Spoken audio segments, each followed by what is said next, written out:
Hey there! Today I would like to talk about the Parker Urban fountain pen. That's a pen I recently got as a gift in actually surprisingly nice gift set, and I would just like to cover that pen. I'll show you how it writes, I'll discuss what I like and don't like about it, and that's pretty much it. So here we go. The box is interesting, nothing too fancy, but it proudly displays the Parker logo. This is just cardboard. I mean, not bad. It's nothing spectacular, but this is not a hugely expensive pen. But I do think this is nice. It certainly does the job. Now, it is a display box. As I said, this was a gift set, so it comes with some interesting things. The most peculiar thing is this. For a moment, For a moment, I was wondering what it was. I'll show you that first. It is a letter opener with the official Parker logo, which is of course interesting if you are interested in such matters. I also think, because of the shape, this is like a Roman gladius, a sword. I think this would make an excellent throwing knife. Not that I'm particularly inclined to throw knives at office mates, but it's a surprisingly nice thing, and it's heavy. It's metal, and this part is really heavy. So it's a very interesting thing. Nice. I mean, if you like fountain pens, then having a fountain pen brand letter opener is kind of interesting, I think. Now, as you can see, there are two pens in here. One is a ballpoint pen, one is the fountain pen. You know that I prefer fountain pen, so I'll cover that pen in more detail, but I will discuss the ballpoint pen as well, because it's actually a remarkably nice pen. So, I will start with the fountain pen. The first thing you'll probably notice is the interesting shape, and I think that is one of the interesting points of this pen. It is not a typical bland design.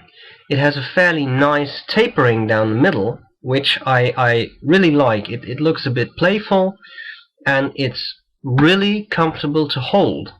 So that's a good thing. Now I'll cover the pen from the cap down to the end. Let's start with the cap. The cap, as you can possibly see, yeah, it says Parker here. It has the Parker logo, the P with the arrow, and it says Parker, and that's all. It doesn't say anything else. Then it has the Parker arrow clip, which is okay. I thought this was a nice clip. It's, as you can see, I can move it. It is tight, but it's not too tight. So that's a good thing. I like that. For me, it is on the slightly too tight side. I think the Noodler's clips are brilliant because they are neither too tight nor too loose. This one could be a little less springy, I think, but okay. In any case, then at the top you have this at the end cap of the cap itself. I can't show you, there's too much reflection, but it has the Parker P logo again, in a slightly relieved bit of workmanship there. So the whole pen is stainless steel, brushed chrome, if I understand correctly, which gives it a nice touch. It is not really smooth. It's not really textured either, but it's not like a mirror finish, as you can probably see. So I kind of like that. I know there are people out there who really like these mirror finishes. For me, this is okay. There is a mirror finish on the end cap of the clip, the little ring around the cap, and the end cap at the end of the pen. These are mirror finishes, so I can actually see myself in there. Okay, so we have this fascinating shape, which is very thick at the cap side, then very narrow in the middle, and then thicker at the end side again. The nib. Now, you'll be surprised, at least I was surprised, to see that this nib is extremely small. This really is, of course, I don't have another fountain pen lying around just now, but small nib. It's a fine nib. That's, for those of you who know me, a bit of a downside, but actually, I don't mind this nib. It's, although it is fine, it doesn't give you like a hairline. like the Namiki Falcon does in the fine nib variant, I thought it was okay, and it's smooth. It's not at all scratchy, and that is the one thing I hate about most fine nibs, that they can be scratchy. And this one, I have no complaints whatsoever. So if you're in the market for a pen with a fine nib but you don't want it to scratch, then you could consider getting a Parker Urban. At least the one I got is fine. It is a hard nib. It's not very flexible. It's not that expensive a pen. It is a stainless steel nib, so that is kind of to be expected. But in any case, no complaints on the nib, about the nib. So the grip section. The grip section is plastic, black, smooth, with a little metal bit down there. Now, one thing you can see, and that is a bit of an issue I have with the pen, you may be able to see there is some discoloration on this ring here, and now on my finger. That is ink. You get some ink on this section, so there is this metal section, then a sort of groove, and then a final metal section, and you get ink on there. Is that an issue? Well, it's not a big issue to me, but beware, you may get some ink on your fingers. And this is 1670, so that's some pretty nice ink to try and remove from your fingers. So that may be a bit of a downside to some. Just like the grip section, right? Smooth plastic. Not everyone's a fan of that. Some people have complaints of, slipping when they're trying to hold the pen. For me, this was not an issue, and that is really helped by the weird shape of the pen, because when you hold it like this, it really adapts to the contours of your hand, and that is amazing. So I didn't slip, and besides, it's also fairly wide. It's not that thin. So I thought it was really comfortable to hold. I could write with this for a long time. One thing I did not find comfortable was posting the pen. As I said, this is metal, and the cap is heavy. I think it is solid steel. I don't think there's any plastic in the cap. So it is pretty heavy, and if you put it on the back of the pen, it really tends to get a little top heavy and sag a little. So posting for me, although the size is very nice when posted, posting for me was not ideal. So too bad. The cap clicks on. There's no screwing here. It's just a simple click mechanism, and once it's on there very securely. So the brushed stainless steel gives it the brushing gives it a nice look. Interesting pen. Even though it has a fine nib, I still think it's an interesting pen that I really enjoy using. Then let's have a look at the ballpoint pen. Now the ballpoint pen, of course, is also an Urban, so the design should be fairly similar to the fountain pen. And as you can see, the lowest one is the ballpoint pen, and there definitely are similarities. Of course, I should hold it like this because that's the nib size, the nib ends being compared on this side. The ballpoint pen. This is one of the heaviest pens I've ever held. It is 50 grams, and that is heavy. I know it doesn't sound very heavy, but believe me, this is a heavy pen. And the fountain pen is actually lighter, and I think that is because this section on the ballpoint pen, so the section where the tip comes from, is solid steel, whereas with the fountain pen, of course, this is plastic and the nib doesn't weigh that much. But this thing is amazing, and the balance, you see that? The balance is awesome. This is impressive.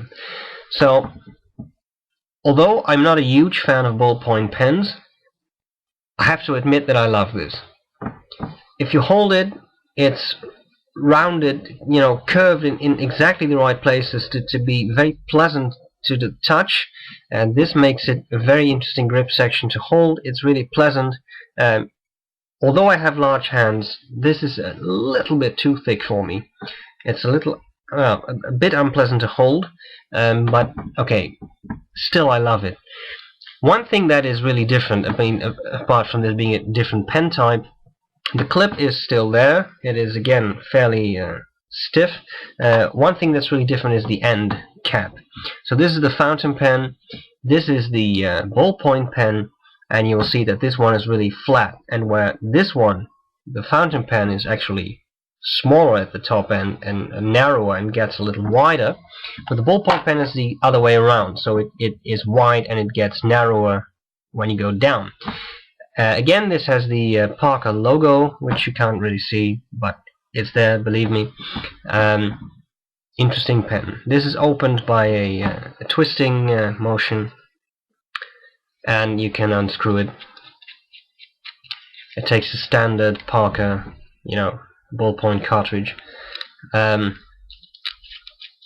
Interesting gift set. Pleasantly surprised by the ballpoint pen, and definitely also surprised by the fountain pen. So, two nice pens. I will show you how the fountain pen writes in a second. I'm not going to show you how the ballpoint pen writes, but believe me, it's just a blue ballpoint pen. There's nothing particularly spectacular about that one when it comes to writing. So that's it. I'll show you how they write, and I hope this was useful. Bye bye. Okay, writing with the Parker Urban.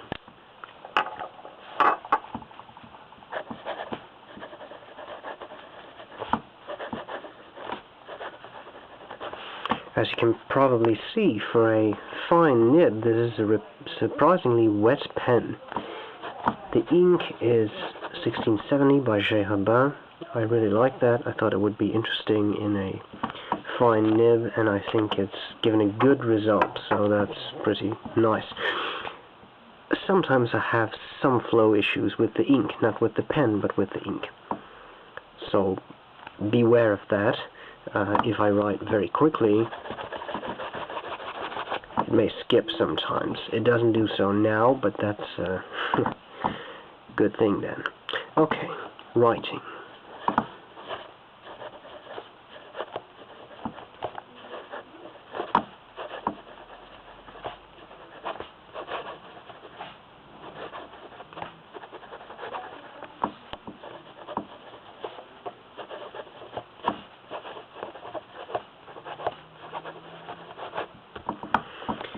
So, there we go, as you can see here, fairly wet, right? A lot of reflection from the light. I really like it. I think for a fine nib, this is surprisingly smooth. So that's a really good thing. This doesn't feel scratchy. It may sound scratchy, but that's just the microphone of the camera. It really isn't that scratchy at all. It isn't extremely smooth, but it is a stainless steel nib. And I think it's, well, smooth, really. Line variation, I find, is almost absent. I'm really applying some pressure here, and you will see some variation, but you really have to add some pressure. I'm not really willing to do that. It is stainless steel, it's not made as a flex nib, so I'm afraid I might actually spring it and bend it. So some flexibility is possible, but if you're looking for something really flexible, then this is not your nib. Okay, so I've already done some speed stuff. The feed really keeps up. When you try to do some coloring, which I always check to see if the nib gives a nice even amount of ink, you see that's pretty decent. So that's very good. No complaints there. It is a nice pen. It feels well balanced. If you post it, it's a little heavy at the back, but of course this is metal, so the cap will make the pen heavy. As far as I'm concerned, that's pretty much it.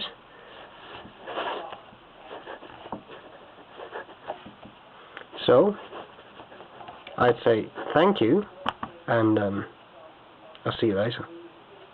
Bye bye.